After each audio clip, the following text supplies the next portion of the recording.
પ્રસિદ્ધ પામ્યું છે। દરિયાકાંઠે શિવલિંગ સ્વરૂપે બિરાજમાન થયેલા ભગવાન શંકરની કૃપા પામવા હજારો ભક્તો ઉમટી પડે છે। મંદિર પટાંગણમાં બેસીને દરિયાના ઉછળતા મોજા જોવામાં આહલાદક આનંદની અનુભૂતિ થાય છે। સ્તંભેશ્વર તીર્થધામની વિશેષતા એ છે કે અહીં શિવલિંગને જળાભિષેક કરવા સમુદ્ર દેવતા દિવસમાં 2 વખત આવે છે।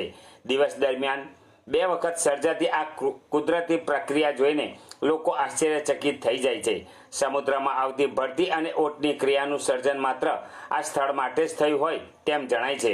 ભરતીની પ્રક્રિયા દરમિયાન ભગવાન સ્તંભેશ્વરનું આખું શિવલિંગ ડૂબી જાય છે અને જાણે તેઓ થોડા સમય માટે ભક્તોથી દૂર ધ્યાનાવસ્થામાં જતા રહે છે।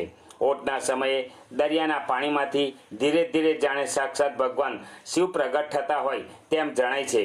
સ્તંભેશ્વર તીર્થધામ જંબુસર તાલુકાના કાવી ગામ પાસે આવેલું છે, જ્યાં સ્તંભેશ્વર મંદિરે શિવરાત્રિ નિમિત્તે ભવ્ય લોકમેળાનું આયોજન કરવામાં આવે છે અને મોટી સંખ્યામાં શિવભક્તો દર્શન અર્થે ઉમટી પડ્યા હતા।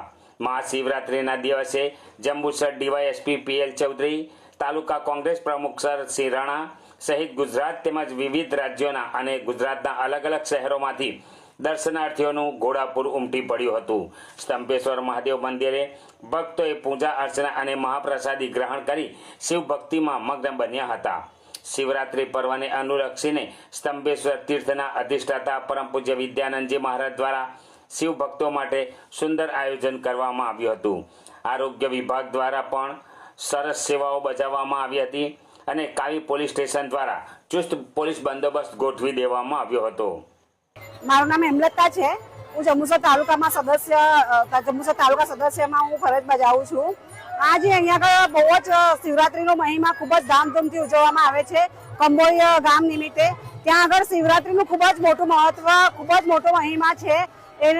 એ શિવરાત્રીમાં લોકો ગામે ગામ અને ગુજરાતના અલગ અલગ સ્થળોએથી અહીંયા બધા જ શ્રદ્ધાળુઓ દર્શન કરવા માટે આવી રહ્યા છે અને સોમનાથ જેવું જ બહુ જ મહત્વનું એવું શિવલિંગ શંકર ભગવાનનું અહીંયા આગળ કંબોઈ ગામે विराजमान છે। गुजरात प्रवास के अंतर्गत हम घूमने हुए आए थे सौराष्ट्र में। यहाँ स्तंभेश्वर महादेव के बारे में हम लोगों ने जाना, जहाँ की आज महाशिवरात्रि का पर्व है। बड़ा ही अलौकिक दृश्य है।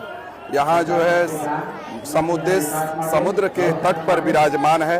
जैसे कि शास्त्रों में मान्यता है कि समुद्र देव नित्य महादेव का जो है 3 बार अभिषेक किया करते हैं। हम लोगों ने जब जाना तो पूरे परिवार के साथ यहाँ स्तंभेश्वर महादेव का दर्शन करने आए और इनका दर्शन करने के बाद एक दिव्य अलौकिक छटा जो है इनकी निराली है।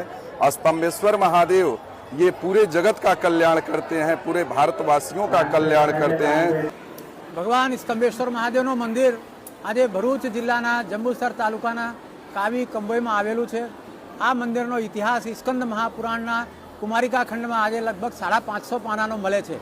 આ જગ્યાએ ભગવાન કાર્તિક સ્વામીએ તારકાસુરનો વધ કરેલો અને તારકાસુરનો વધ કર્યા પછી આ જગ્યાએ બધા જ દેવતાઓએ ભેગા થઈને અહીં એક બીજા સ્તંભની સ્થાપના કરી અને એ બીજા સ્તંભના સ્થાપના કર્યા પછી એ સ્તંભની ઉપર ભગવાન સ્તંભેશ્વર મહાદેવનો આજે શિવલિંગ એમને સ્થાપિત કર્યો। ત્યાર પછી આ શિવલિંગને સ્તંભેશ્વર મહાદેવ તરીકે આખા દુનિયામાં આજે પ્રખ્યાત થયા છે। ત્યાર પછી આ જગ્યાએ નારદજીએ 10,000 વર્ષો સુધી તપસ્યા કરી। ત્યાર પછી ભગવાન આપણા બરબરીકે, જેમને આપણે ખાટુ શ્યામ તરીકે આપણે ઓળખીએ છીએ, એમને પણ સિદ્ધિ આ જ સ્થાન ઉપરથી પ્રાપ્ત થઈ હતી। આજે મહાશિવરાત્રિનો ભવ્ય મેળો છે। આજે સૌથી વધારે જો લોકો ગુજરાતમાં હોય તો જૂનાગઢ પછી આજે સ્તંભેશ્વર મહાદેવમાં આપણે જોઈ શકીએ છીએ। આજે લાખોની સંખ્યામાં ભક્તો આજે અહીં હજુ આવે જ છે। હજુ લગભગ 12 વાગ્યા છે। 12 વાગ્યાથી લઈને આવતીકાલે રાતે સવારે 4 વાગ્યા સુધીમાં આ મેળો ચાલવાનો છે। આજે કરોડો બિલીપત્રથી ભગવાનની પૂજા થઈ છે અને 10,000 લીટર શેરડીના રસથી આજે હજારો ભક્તોએ ભગવાનને સ્નાન કરાવ્યા છે। હજારો લીટર દૂધથી, બિલીપત્રથી આખા દેશભરમાંથી આજે મહાશિવરાત્રિનો દર્શન કરવા માટે લોકો અહીં આવી રહ્યા છે। આપ સૌનો અમે આભાર માનીએ છીએ જે આપે બધાએ મને સહકાર આપ્યો।